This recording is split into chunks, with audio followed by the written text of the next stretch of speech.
do we need some sort of bipartisan agreement to set out rules for AFP and other agencies that they should not share information if it may lead to the execution of Australian citizens? Can I say, I think you've got bipartisan agreement here from Ed and I. Some of these things are simply not appropriate to be discussed publicly, and I think the public respects that.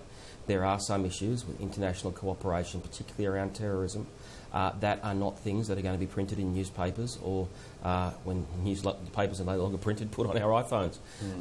So I think we've got a degree of bipartisanship here and trust in the AFP.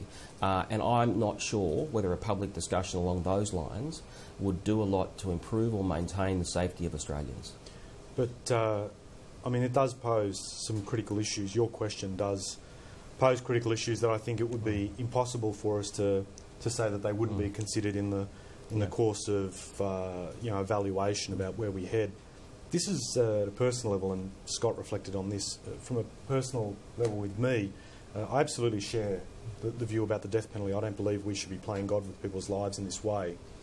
But where it's caused me great difficulties, I come from a part of Western Sydney. Drugs ruin lives.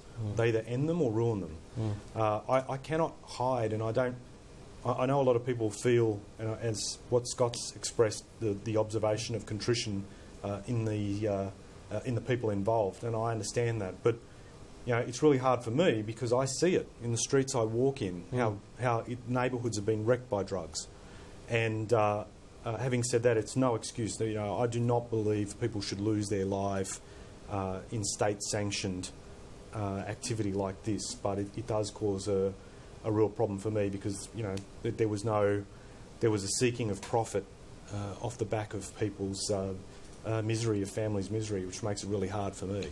I mean, I might just add, I mean, it's less than 50 years ago Australia last hung someone. Ronald Ryan, no relation, I might add.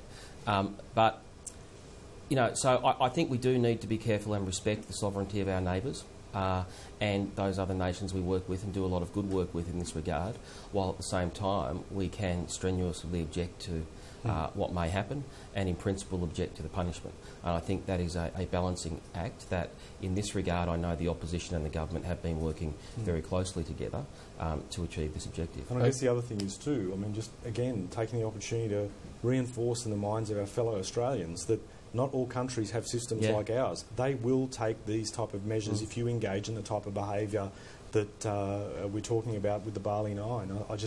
How many times do we have to make reference to this? It's just another point at which we need to reinforce that message.